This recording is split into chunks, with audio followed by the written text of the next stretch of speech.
इसी प्रकार अन्य प्रसंगों को श्रवण करने के लिए महाराज श्री के एकमात्र अधिकृत ऑफिशियल यूट्यूब चैनल को सब्सक्राइब करके बेल आइकन को अवश्य दबा दें।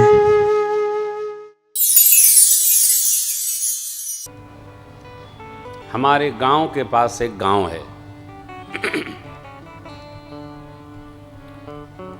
वहां एक बंधु बहुत बड़े आदमी, मध्यम भाग के बड़े आदमी थे।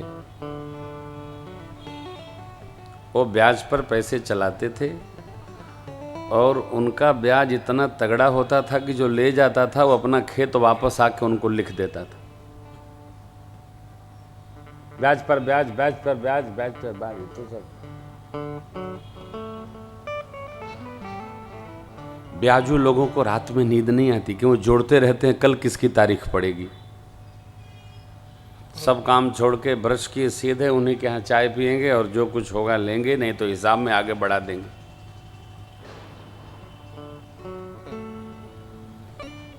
एक बेटा, एक बिटिया।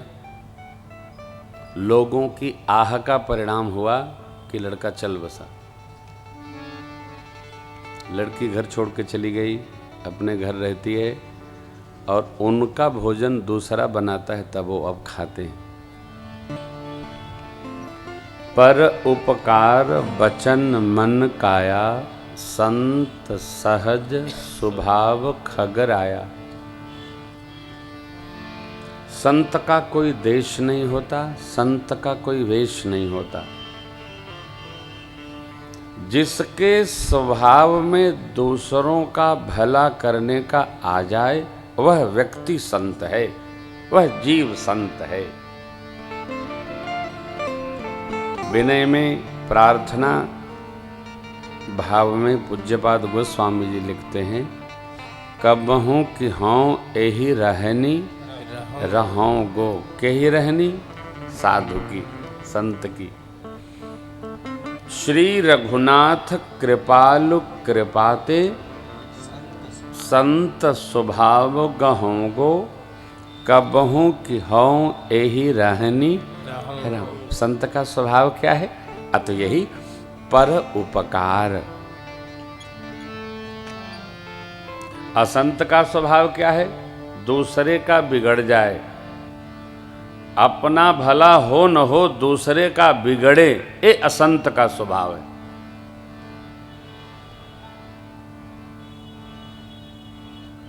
सब परिभाषित करते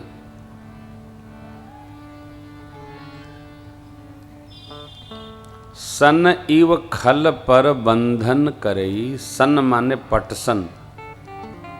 यहां होता है कि नहीं होता है? पटसन होता है, इसको गला के रस्सी बनाते हैं, पटसन।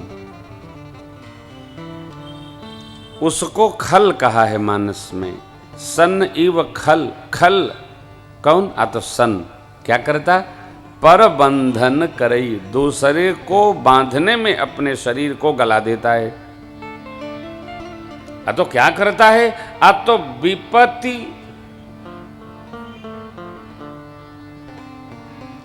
सन इव खल पर बंधन करई, खाल कढ़ाई विपत्ति सही मरई।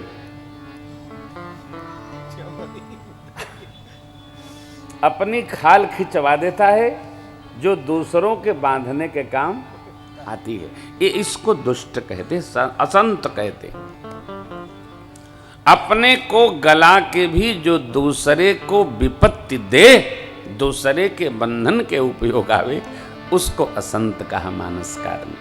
काकभूषण बाबा कहते, इनसे सावधान रहना चाहिए। हमको क्या करना? हमको किसी का बुरा सोचना नहीं, करना नहीं। मेरे कुछ सिद्धांत हैं, ये इस कथा से ही हैं। बढ़िया सोचो, बढ़िया करो, बड़ा सोचो, बड़ा करो। आज जो प्रातःकाल कह रहे थे आप, बड़ा सोचो। कभी कढ़ी बनाने का सपना न देखो, हमेशा खीर बनाने का सपना देखो। कदाचित मिट्टी का तेल समाप्त हुआ स्टोव में तो दूध चावल मिलेगा, गैस भी समाप्त हो गई तो दूध पीने को तो मिलेगा। कढ़ी के घोल का क्या करेगा, नहाएगा पिएगा, क्या करेगा।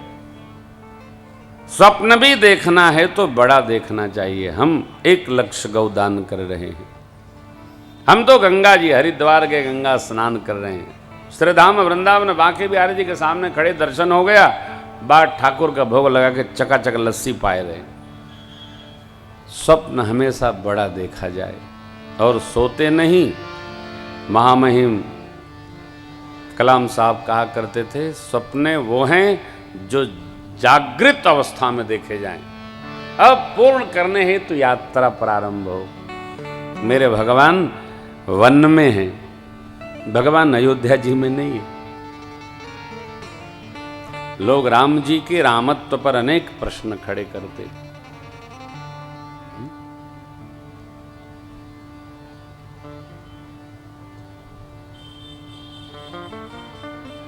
अब मैं तो नहीं जानता कि आपने कितनी बार राम कथा सुनी है,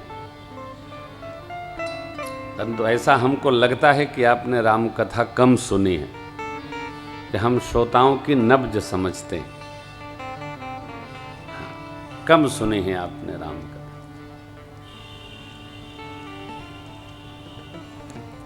राम कथा जीवन को खड़ा कर देती है, सोए को जागृत कर देती है और जगे को चला देती है और चलते को पहुंचा देती है। ये राम कथा है। इसको समझा जाए, बूझा जाए, रहा जाए।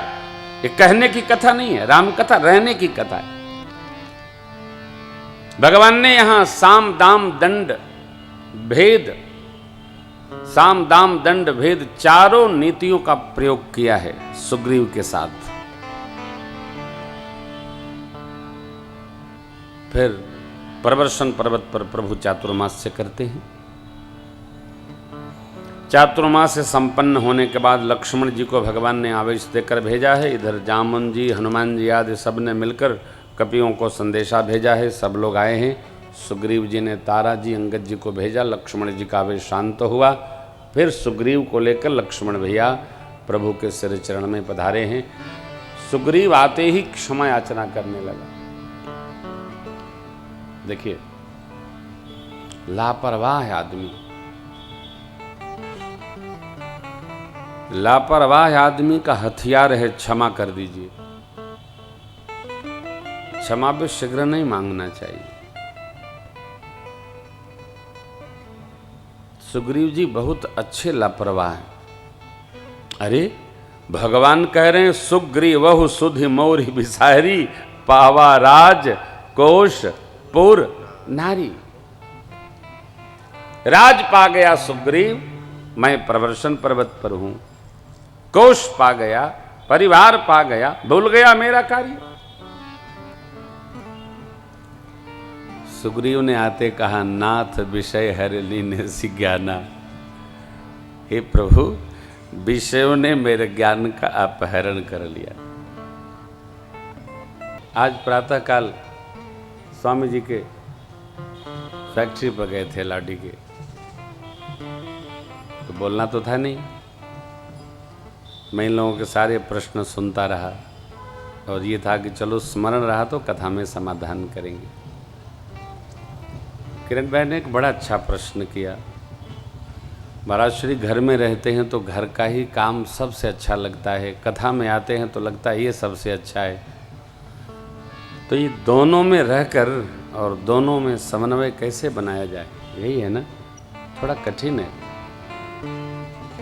देखिए, अब तक यह बताया गया है, मैं पहले मास्टर था तो उसी स्टाइल में कभी कभी बातचीत करने लगता हूँ।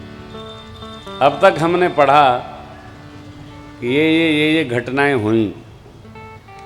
अब तक हम लोग यही सुनते रहे कि ये संसार झूठा है और भगवान सत्य है। और यह कथा प्रवचन सुन सुन करके हम लोग घर में भी रहते हैं तो ये मान के चलते हैं घर वाले सब झूठे हैं, परिवार वाले तो बेकार के हैं, किसी काम के लोग नहीं हैं। भगवान का भजन ही सत्य है और सब असत्य है। इस पूरे पृष्ठ को फाड़ के फेंको। देखो आप, भगवान भी आए तो भगवान ने परिवार के साथ समय बिताए। भगवान भी अपने भाइयों को बहुत प्रेम किए। भगवान प्रजा को बहुत प्रेम किए। मित्रों के साथ मित्र धर्म का निर्वाह किए। भगवान ने वो सारे कर्तव्य संपन्न किए जो एक सामान्य जीव को करना हेतु है, करना चाहिए। जहां हमको रहना है वहां झूठ मान लेंगे और जिसको हमने देखा नहीं केवल मानना है उसी को सत्य मान लेंगे, तो न हम इधर के रहेंगे न हम उधर के रहेंगे। जहां रहना है वो झूठ है और जहां हम गए नहीं है वो सत्य है। ये तो सबसे बड़ा झूठ है। जिसको हम जानते नहीं उसके बारे में सत्य ही सत्य मानते चलें और जिसको देख रहे हैं उसको असत्य मान लें, कैसे निर्वेगा? उसके लिए अच्छी बात नहीं है। जिसको भगवान ने 2 हाथ दिया है, कर्म तो करना ही चाहिए, कदम से चलना ही चाहिए, मन से सोचना ही चाहिए, कान से सुनना ही चाहिए, जिह्वा को रस चाहिए, त्वक को स्पर्श चाहिए, नेत्र को देखने का स्वभाव है, वो देखेगा ही। आंख देखेगा, क्यों नहीं देखेगा? हम जगत में रहकर ये असत्य है इसका चिंतन करके जगत में सुखी नहीं रह सकते। उपाय क्या है महाराज?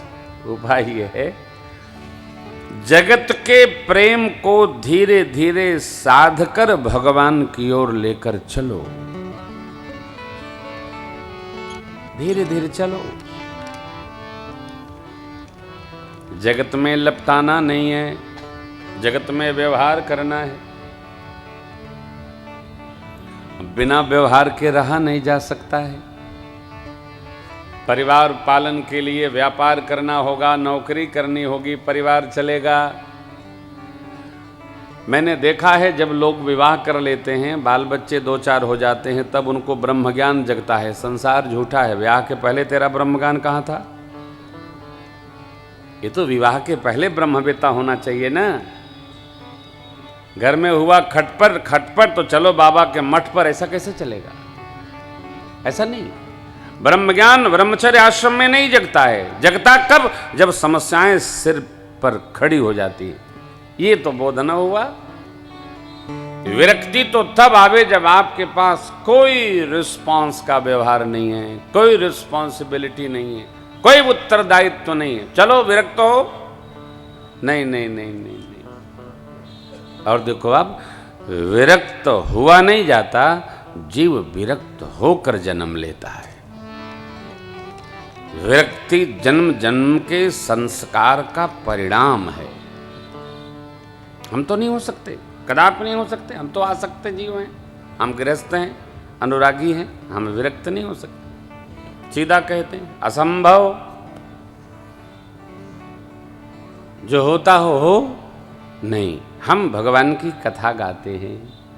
इनकी कथा गाने की कृपा धीरे धीरे बढ़े और जब जाने का समय आए प्रभु के पास, तब विरक्ति आ जाए तो समझ लो मेरे धर्माचरण का फल है, और नहीं तो फिर वापसी इसी प्रकार होगी जैसे अब हो रही। संसार में रहकर संसार के प्रति कर्तव्य किया जाए, लेकिन साध्य हमारा आपका क्या है? या तो परमात्मा है। विभीषण जी की तरह मंत्रिमंडल भले रावण का मिला हो, परंतु अपना ध्यान परमात्मा में रहना चाहिए। हर घड़ी, हर क्षण, हर पल यही कार्य, व्यवहार, नाम जपते रहो।